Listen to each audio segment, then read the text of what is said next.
All right, everyone, welcome to another episode of O365A, and this is our first episode of 2020. We're going to be talking about the top 5 improved, released, and announced features and functionality with regards to Microsoft Teams of 2019.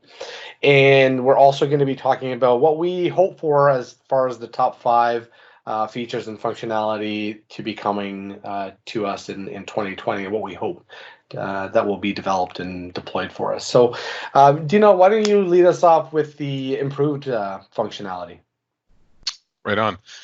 So in terms of the top 5 improved features and functionalities in Teams, here's what we came up with. We have Federation V2, meeting roles, the ability to make people presenter and attendee in a meeting, enhanced browser support, Meet Now, and compliance and security. So personally, I liked the Meet Now functionality. I think coming from Skype for Business, a lot of people were asking for that ability to do a quick Meet Now function, and that was nice to see that come in. How about you guys? What do you like out of that list? Yeah, for me, Federation, improved Federation was a big one.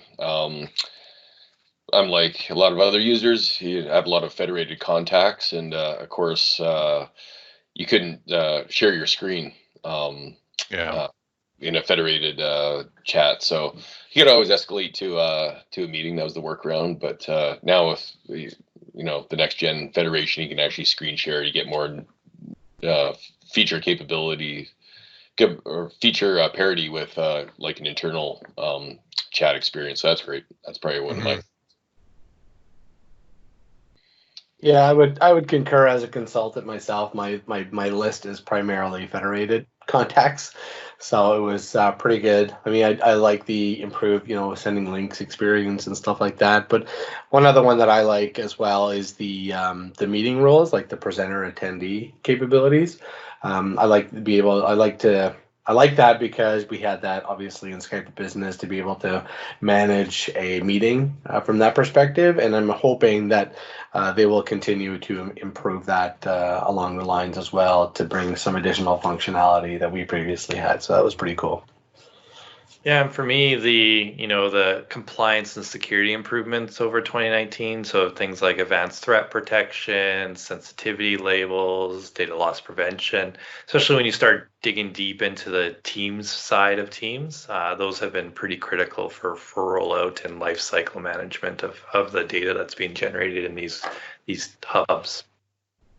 Yeah, and I think why that was so important, seeing security and compliance mature, is Teams really took off and really gained a lot of traction quickly. And I think some organizations were caught off guard in terms of just trying to control all the data that was being generated in Teams. So seeing all of that feature set mature was a huge improvement. Yeah. Right on. So Mike, you're going to talk about what's released. Yeah, so from a 2019 perspective, the top 5 released features for Teams that we came up with was private channels, of course, the number 1 requested user voice thing, live captions within online meetings, the Microsoft Whiteboard, going fully general availability, SMB Calling, so being able to use direct routing or calling plans with the business licensing SKUs. And then the content camera, so when you talk about the meeting room experience and those purpose-built Microsoft Teams rooms, being able to bring those analog whiteboards into that experience, into the digital experience. What were your kind of key focus or key items that you guys thought were the top one for you guys? I think for me, the SMB calling was a pretty big one. That was something that a lot of my clients have been asking for quite some time, just in the sense of they really want to utilize Teams for sort of everything that they're doing. They're already using it, obviously, for the one-to-one IM collaboration and meeting experience. So having that all in one place via SMB calling would be great. So I was really happy when they announced that they were coming with it, and then they released it at Ignite this past year. So it was that I think that one for me is one of the bigger ones. And that's for 300 seats and under, right? Yeah, that's correct. Yeah, I mean, private channels is such a huge one in terms of there's just so many scenarios where it's needed. Just today, I was on a call with someone who wanted to basically restrict some content, some product plans to a certain subset of the team, and it was a perfect use case for private channels. So it's no wonder that was the number one user voice ask for a long time. So seeing that release this year was huge. Yeah, for me, I mean, in terms of the whole accessibility thing, the live captions, I think, really resonated with a lot of people, given that, you can now see what's happening, and the accuracy of it is of the speaker is actually quite good. So I thought it was a really welcome feature to be put out there in terms of accessibility. Yeah, and I'm surprised with live captions.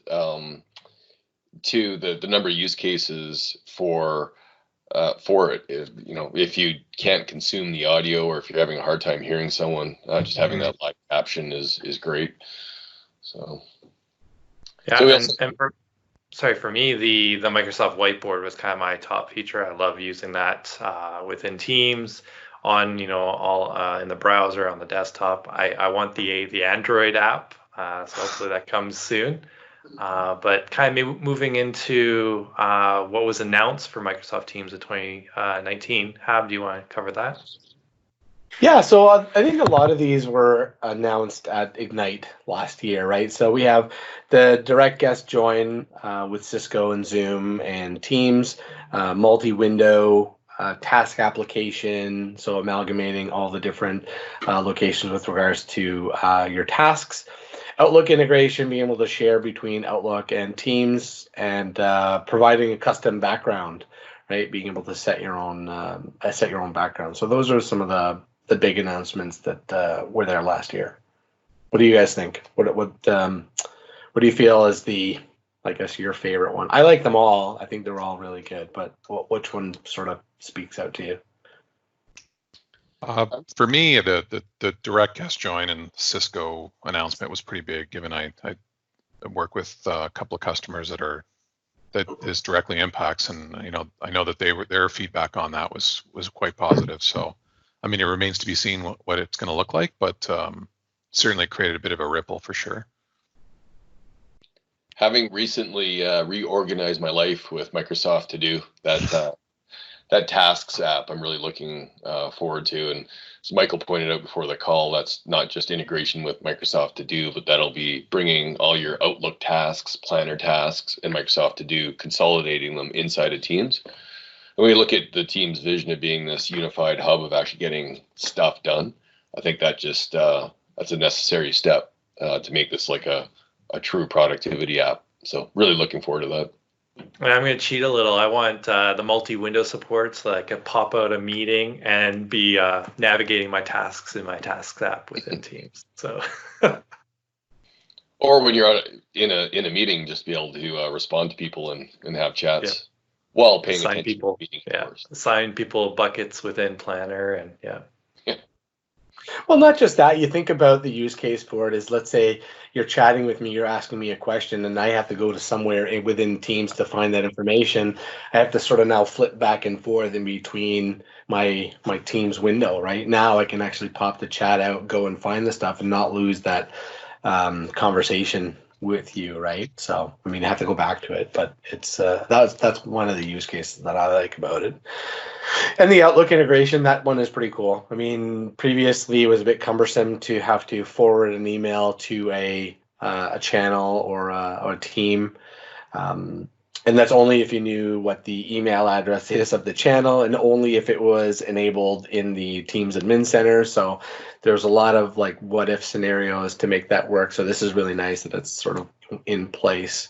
But I wasn't sure. Do you guys know that, or I guess can you do it vice versa? Can you share from Teams to Outlook? I know you can do it one way, but I didn't know if you can actually do it the other way, what they're planning to do with it. Did you guys notice that at all, or am I stumping everybody? No?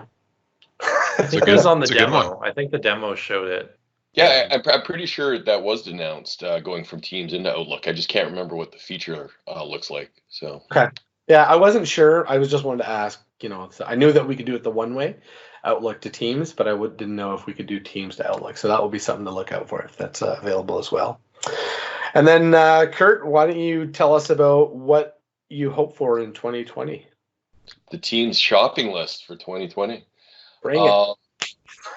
Yeah, so of course there's, I'm sure we could come up with a big list of things we all want to see in Teams, but the top 5 we came up with was migration APIs, both for tenant-to-tenant migration scenarios and go local.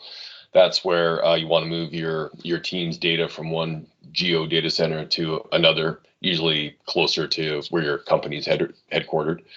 An improved contact card experience for enterprise voice and just the general people management. Improved search right across files, chat, wiki, an attendant console, and probably my favorite, I'll kick it off with multiple identity, multiple tenant experience, specifically in the desktop app. So a lot of us, we're part of multiple Teams tenants, and we have, probably more importantly, we have multiple identities. And in the Teams mobile client, they've done a wonderful job where you can switch not only between tenants, but tenants with multiple identities. So you just go to the drop down, you can actually see your multiple identities and flip to any tenant.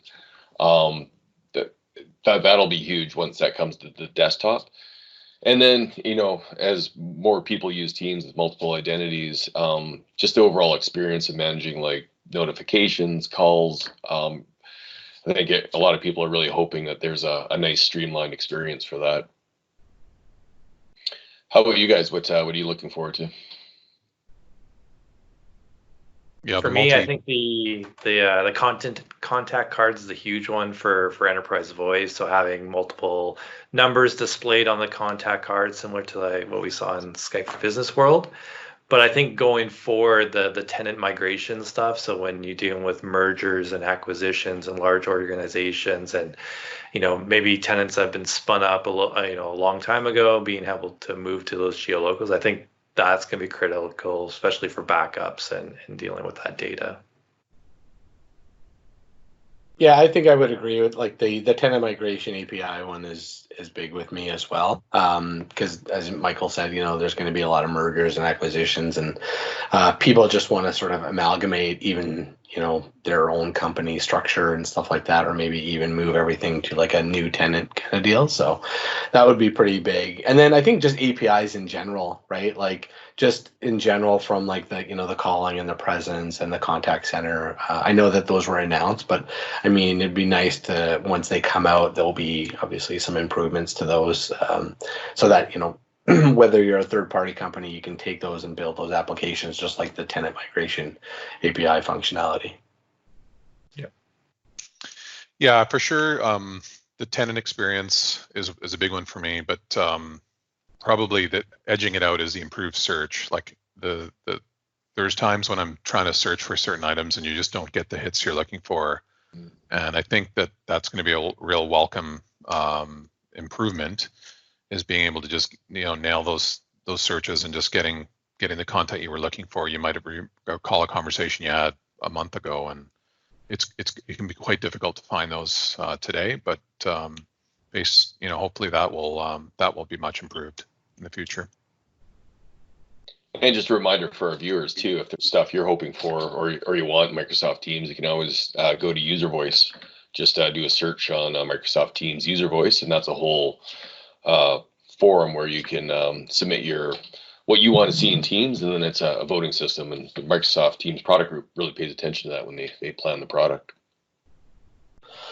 Yeah, and then in addition, if there's a topic that you'd like us to cover, just feel free to hit us up on Twitter or YouTube, and we'll be happy to do a session on one of those as well. But I think this is a really great start to the year, letting all of our listeners know sort of what we feel that has been the improved, released, and announced features of 2019, and sort of things that we're hoping for in 2020.